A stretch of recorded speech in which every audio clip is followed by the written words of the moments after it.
I turned onto our gravel driveway in Silver Ridge just as the last light of February slipped behind the jagged mountains, streaking the snow-covered peaks with fire orange and blush pink. The temperature had plunged to -18.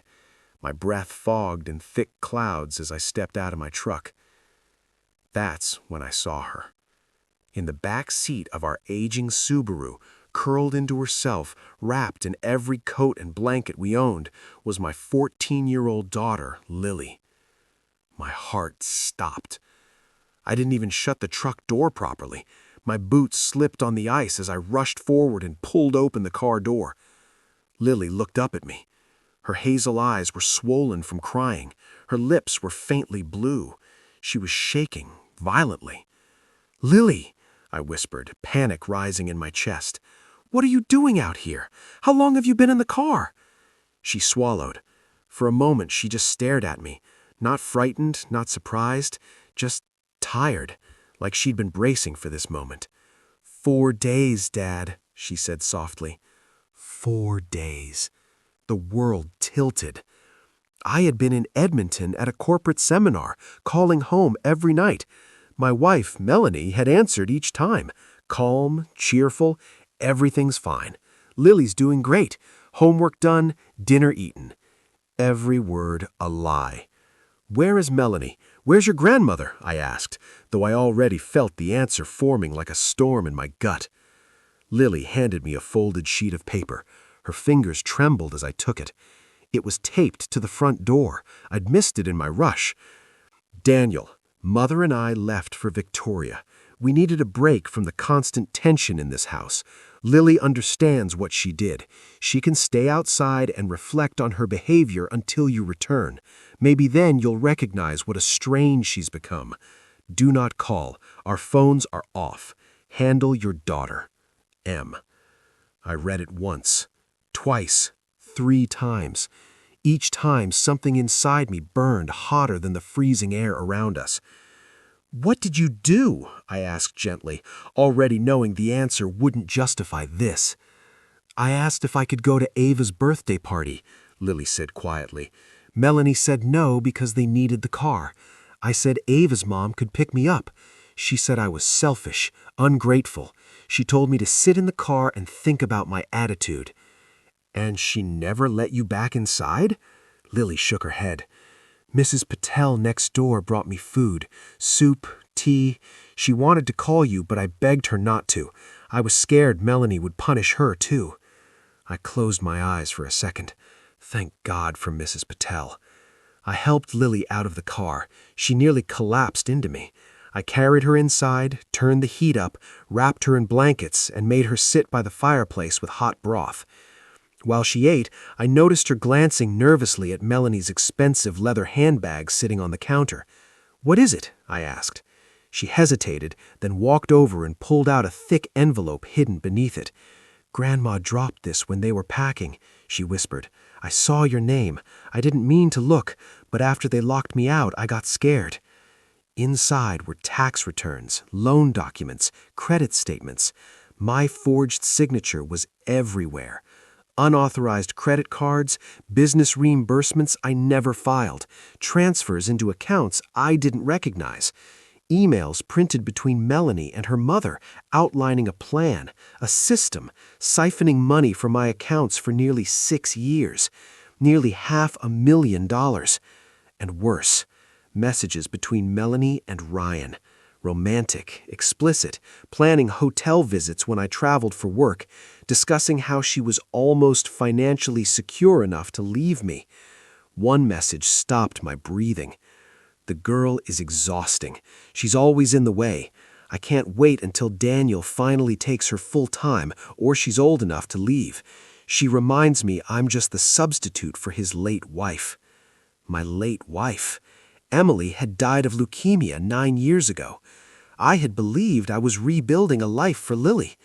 Instead, I'd invited a predator into our home. That night, I made calls. First to Mrs. Patel, thanking her through tears. Then to my attorney, Christopher Hale. Within a week, we uncovered everything. fraudulent lines of credit, forged power of attorney documents, joint filings I never approved. Total theft, $512,000. We hired investigators. The affair was real. Ryan turned out to be Melanie's cousin. The betrayal wasn't just personal, it was organized. The day they returned from Victoria, 2 police cruisers were already parked outside. Lily stood beside me when the officers read the charges: fraud, identity theft, tax evasion, child endangerment. Melanie screamed. She blamed Lily. "You little spy, this is your fault." I felt Lily tense beside me, but she didn't step back. "You left a 14-year-old in freezing temperatures for 4 days. That's not discipline, that's criminal." They were handcuffed in our living room, and just like that, the illusion shattered. The trial took months. Melanie received 5 years, her mother 7. Ryan cooperated and received probation. We recovered roughly $360,000, but the real recovery wasn't financial. It was Lily. We moved to a smaller home near my sister Clara. Lily started therapy, so did I. We learned about coercive control, financial abuse, emotional manipulation. We learned how love can blind you. 2 years later, Lily, now 16, sat beside me on our porch overlooking Pine Lake. "I'm glad we found out. If we hadn't, she would have kept hurting us." She was right. She plans to study criminal law now, says she wants to protect kids who don't have someone fighting for them. Every Friday, we still drink hot cocoa together. Sometimes I look at her and think about those 4 nights in that freezing car, how close we came to losing everything. The justice system did its job, but justice wasn't the verdict. Justice was Lily laughing again, sleeping peacefully, not flinching when someone enters a room. Justice is healing. If you're reading this and something feels wrong in your home, listen to that feeling. If your child says something isn't right, believe them. Abuse doesn't always leave bruises. Sometimes it hides in bank statements. Sometimes it smiles across the dinner table. And sometimes the person you trust most is the one quietly dismantling your life. But you can survive. You can rebuild. You can create something stronger from the wreckage. Lily and I are proof. Not of revenge, not of victory, but of resilience. And that is stronger than anything they ever tried to take from us. The house felt different after they took Melanie away. Quieter, cleaner, like the air itself had been holding its breath for years and could finally exhale. But silence doesn't mean peace. For Lily, the nightmare started the second week. I'd hear her pacing at 2 a.m., floorboards creaking softly. Sometimes she'd stand at my bedroom door and just whisper, "Dad?" And I'd always answer, "I'm here." Because that's what she needed to know, that I was here, not at a conference, not distracted, not blinded by someone else's lies. Here. The forensic accountants worked for months untangling the damage. Bank accounts I didn't open, loans I didn't authorize, a second mortgage application that had been started but not finalized. Christopher told me something that still makes my stomach twist. If Lily hadn't found that envelope when she did, Daniel, you probably would have been audited within the year, and you would have been the one under investigation.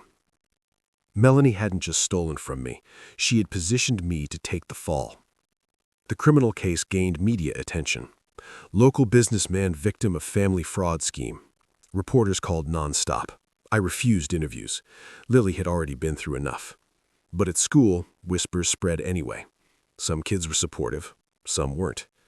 One afternoon, I got a call from the principal. Lily had punched a boy in the hallway. When I arrived, she was sitting outside the office, eyes blazing. "He said I deserved it," she said through clenched teeth. "He said maybe if I wasn't such a brat, she wouldn't have locked me out." I didn't scold her. I knelt in front of her. "You didn't deserve any of it," I said quietly, "but we don't let other people's ignorance turn us into something we're not." She nodded, but her hands were still shaking. Trauma doesn't disappear when the handcuffs click. It lingers. The divorce proceedings were brutal. Melanie tried one last tactic. She claimed emotional abuse, said I controlled the finances, that she feared me. Christopher dismantled it piece by piece, with bank records, emails, surveillance reports. Then came the moment that ended it. An audio recording from a hotel room. Ryan had turned it over in exchange for leniency. Melanie laughing, saying, "Daniel is so desperate to play hero dad that he'll never see it coming." That was the moment I stopped mourning who I thought she was, because that woman never existed. 6 months after sentencing, Lily and I visited the old neighborhood. Mrs. Patel was in her garden. She hugged Lily so tightly I thought they might both cry. "You were so brave," she whispered. Lily shook her head. "I was just cold." "No," Mrs. Patel said firmly. "You were brave." That night, Lily asked me something I wasn't prepared for. "Do you think she ever loved me?"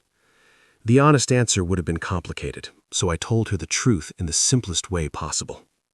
Some people love what you provide, not who you are. That's not your fault. That's their limitation. She was quiet for a long time. Then she said, "I don't want to be like that." "You won't be." "How do you know?" "Because you worried about Mrs. Patel getting in trouble even when you were freezing." She leaned her head on my shoulder. A year later, something unexpected happened. I started dating again. Her name was Claire, a school counselor. Patient, grounded, observant. The first time she came over for dinner, Lily watched her carefully. Not hostile, just evaluating. After Claire left, Lily said, "She listens." It was the highest endorsement she could give. I didn't rush anything. Trust rebuilds slowly, brick by brick, and Lily's comfort came first, always. 2 years after the trial, we attended a restorative justice seminar at Lily's request. She wanted to understand the psychology behind manipulation and coercion. Afterwards, in the car, she stared out the window and said something that stunned me. "I think Melanie hated herself." I glanced at her. "Why do you say that?" "Because happy people don't try to destroy other people's lives." There it was. Wisdom forged in winter. On Lily's 17th birthday, I gave her something small but symbolic, a leather-bound journal. Inside the front cover, I wrote, "You survived the cold. Never forget your strength." She hugged me harder than she had in years. "I didn't survive alone," she said. And she was right. Healing is never a solo act. It takes neighbors who bring soup, lawyers who answer late-night calls, family who opens their doors, and a parent who finally learns to see clearly. Sometimes late at night, I still replay that evening in my mind. The fading sun, the frost-bitten air, my daughter curled in the back seat. What if I'd come home one day later? What if Mrs. Patel hadn't intervened? Those questions don't have answers. So instead, I focus on what we built afterwards. A home where doors stay unlocked, where money is transparent, where feelings are spoken out loud, where no one is ever sent outside to learn a lesson. Lily turns 18 next spring. She's applying to universities with pre-law programs. Her personal essay is titled "Surviving Winter." She let me read it. It ends with this line: "Justice isn't about punishment. It's about making sure no one else has to sit in the cold alone." I've never been more proud. If there is a part 3, it isn't about revenge. It's about legacy. It's about breaking cycles. It's about raising children who know their worth so deeply that no one can convince them otherwise. And that is the real ending. Or maybe the real beginning. The first snowfall of that year came early. Lily was 18. We were in the kitchen when she looked out the window and said quietly, "It's beautiful." There was a time when snow meant something else. Cold, isolation, survival. Now, it meant peace. That's how I knew we had healed.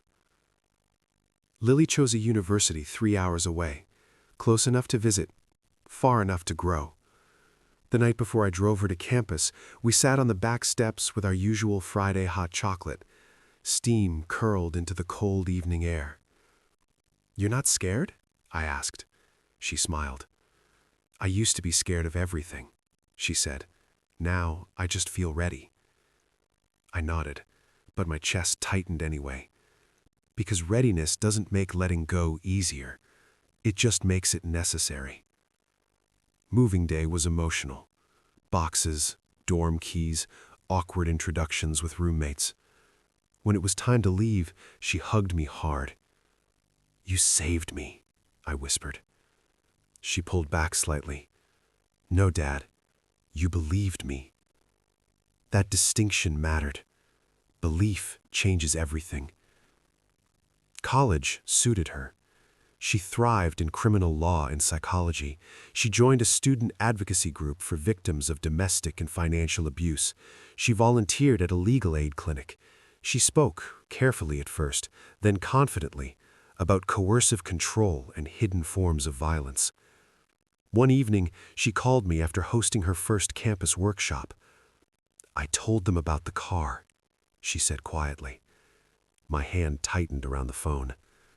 How did it feel? Powerful. Not painful. Powerful. That's when I understood something.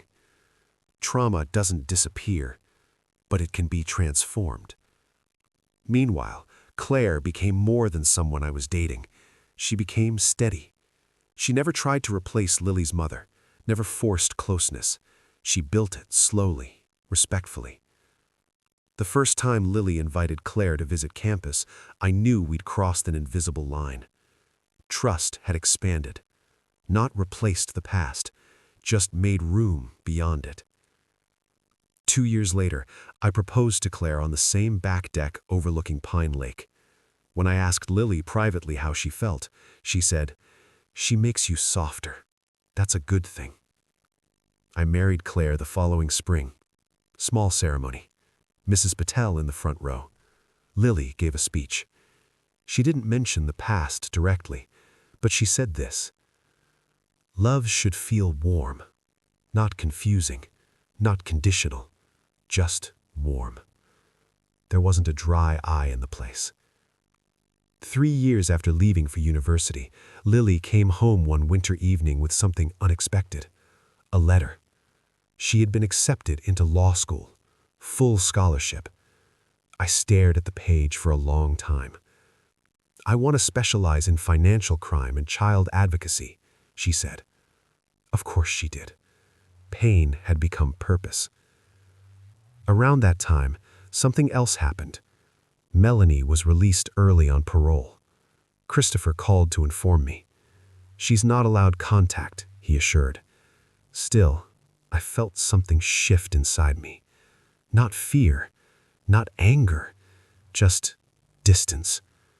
Whatever power she once held over our lives had dissolved. Later that week, Lily asked me, "Do you ever think about her?" I admitted. "Sometimes," she said. "Me too, but it doesn't hurt anymore. It just feels like a chapter." And that's when I understood something profound. Healing isn't forgetting. It's remembering without reliving. On the 10th anniversary of the night I found her in the car, Lily and I did something intentional. We drove up to a lookout point above the lake. It was cold. Snow blanketed the ground. We brought 2 thermoses of hot chocolate.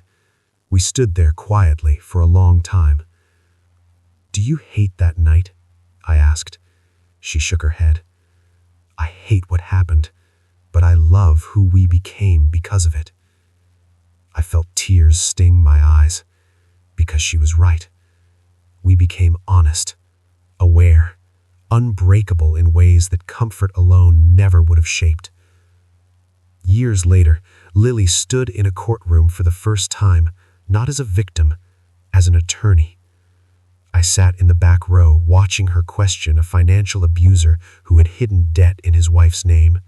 Her voice was steady, clear, confident. She wasn't angry. She was precise. Afterwards, she found me in the hallway. "You okay?" she asked. I laughed softly. "I was about to ask you that." She squeezed my hand. "I wasn't cold in there," she said, and that sentence meant everything.